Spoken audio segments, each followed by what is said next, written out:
Welcome back to another episode of I Wish They Knew, a show where we share big ideas that deserve more attention in about the time it takes to enjoy a cup of coffee. I'm Joe Hirsch. Today's wish comes from Shana Lebowitz Gaynor. Shana is a writer, editor, and the author of a great book, which I just finished, Don't Call It Quits: Turn the Job You Have into the Job You Love. Previously, Shana spent 8 years reporting for Insider, where she covered careers and leadership, talent management and workplace culture, and even launched their HR Insider column. She also helped develop a leadership training program for Harvard Business Publishing, and she knows a thing or two about making work work. Shana, welcome to the show. Thanks so much for having me on, Joe. So what do you wish more people knew? I wish more people knew that there are many, many ways to enjoy work more and to feel more agency over your career that don't necessarily involve quitting your job and starting a new one. Okay, so instead of looking for that better job, you argue in the book that maybe we should just try to make our jobs better. And the way you advise we start that is by thinking about what we can do to actually make that work for us. And that starts really with our mindset, right? I think that's all correct. And I always like to give a little caveat when I talk about the book and its message that I'm definitely not the anti-quitting spokeswoman, and I hope the book is not the anti-quitting manifesto. I think what I'm really trying to encourage readers, all kinds of readers, to do is to rigorously evaluate their options in terms of how can they improve their daily work experience and feel less miserable, maybe even happier at work. And I think quitting is typically one of those options, but it's rarely the only option, and it's not always the best option. So you're certainly right that in terms of highlighting the importance of your mindset around the work you're doing and the job you have. And I think, to put it quite frankly, your mindset, the mindset that you can start with is I have options. And that can be really liberating to know that your options include quitting, but are not limited to quitting. Mm-hmm. And I imagine that for a lot of people, it really comes down to articulating for themselves what it is that brings them enjoyment and satisfaction about that work. Because I guess if you don't do that and you jump to another job looking for that, you might just be trading one bad for another bad, right? You're absolutely right. I'm thinking of one career coach in particular I spoke to who said her business had increased a lot during the pandemic because a lot of people were reevaluating the work that they were doing, and they really felt like they wanted to make a change, do something new. And she said that some of those clients were actually people who had already made a change and now realized it was a terrible choice. They're coming to her for guidance.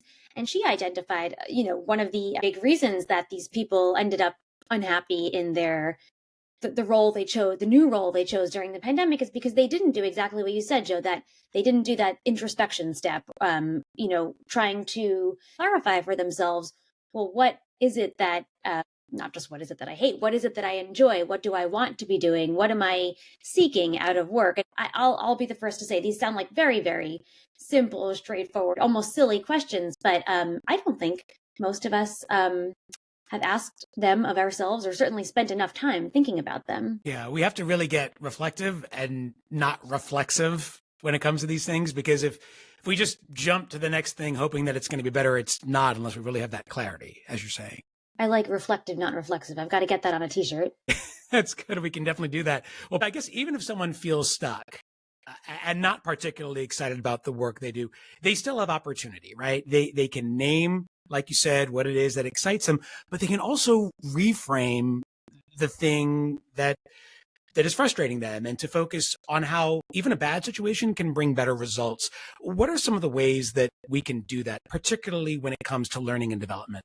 Yes, I'm glad that last bit you flagged the learning and development piece, because yes, a lot of the people I profile in the book, both everyday folks who reshape their jobs and people on the more expert side, organizational psychologists, a lot of them talked about reframing, but one person I spoke to talked about how you can reframe a lot of the seemingly trivial or miserable tasks you're doing as learning opportunities.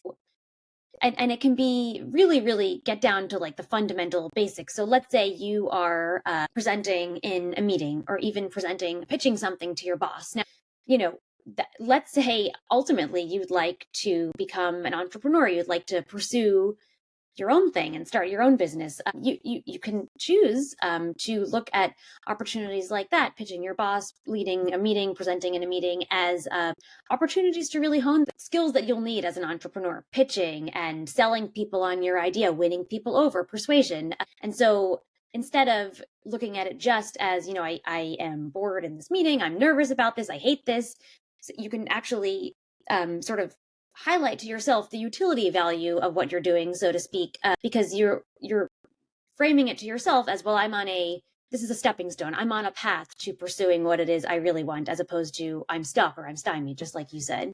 Yeah, so it's like you're taking the job and turning it into on-the-job training. That's right.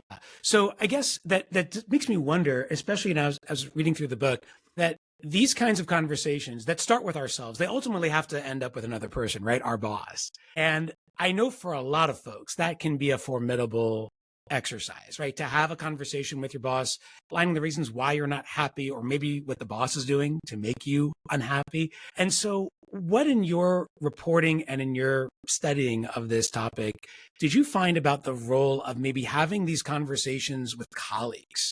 Do you think that going around your boss and speaking to colleagues about these issues is a good way to get that guidance, or is that a recipe for disaster? Well, I'm certainly glad you asked the question, because I will admit I didn't spend a lot of time on that in the book itself. I focused primarily on the manager employee relationship. But I do think one thing I do say in the book, and I think it's quite relevant to your question, Joe, is how much can we gain from colleagues as opposed to or in addition to our manager? I think it's a lot. I mean, I think that one thing I was never very good about, I've never been very good about as a working professional, is the networking thing. It doesn't have to be people in your organization. It can be people in your industry, people who you think you can learn from and whose work you admire, whose careers you might like to follow. And so I think there's tremendous value in that, both in terms of you might enjoy the day more if you have a great conversation with someone, as opposed to if you don't and just hate your work all day, but you also might learn a bit from them, both like tactically speaking, like in terms of, this is how you do this transaction you've been struggling with in your job, but also, might gain some inspiration. This is this person who has this passion, and this is how they've contributed to their industry and to the world. And you might feel similarly inspired to make the kind of impact you want to make. So I think coworkers they're a huge piece of the work experience generally. And they can probably help us better understand to perceive and receive the feedback that we're getting from our boss in a better way, and perhaps, I don't know, read the label, even though we're stuck in the jar that we sometimes can't do very well. Yeah. Yeah. I mean, I think everybody who's ever had a job and a coworker knows there is nothing so validating as commiserating with your coworker, because your boss has been mean to both of you, or you both got the same piece of scrutable feedback. So it's like, oh man, it's not just me, and you guys are venting. And I mean, I don't know how productive that is, but sometimes it's productive emotionally. Yeah, and definitely strength in numbers. Yes. So I guess, there are times when, despite all of these really good tips, promoting that sense of agency and self-discovery and self-inquiry that you lay out in the book, it is time to call it quits. And moving on is the best option for a person. How would you advise someone out there listening who's unsure if they're ready to make that step, if moving on is the way to move forward? Sure. When I wrote the book, I had no intention of leaving my job. Like everybody else, there were things I didn't always love about my job, and I wrote about some of those in the book and how I worked through those. But I was happy there. And then early 2023, I had quit my job at Business Insider. And I'm sharing this story because I think, I hope that, parts of it are perhaps instructive or relatable for, listeners and people out there. I spent just under 8 years at Business Insider total, and truly it was the best part of my career, and I grew tremendously, and I learned so much as a professional generally, and specifically as a reporter on the workplace beat.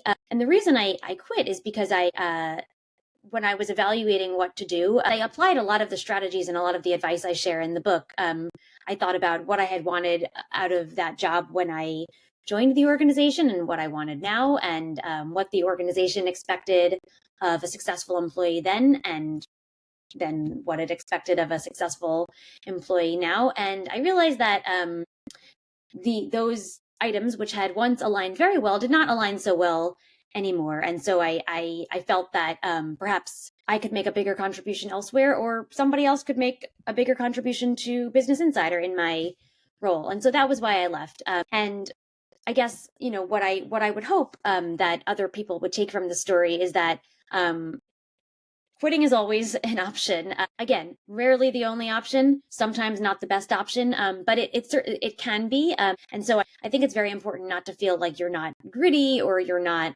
perseverant if at the moment quitting is the best decision for you and your career and your life.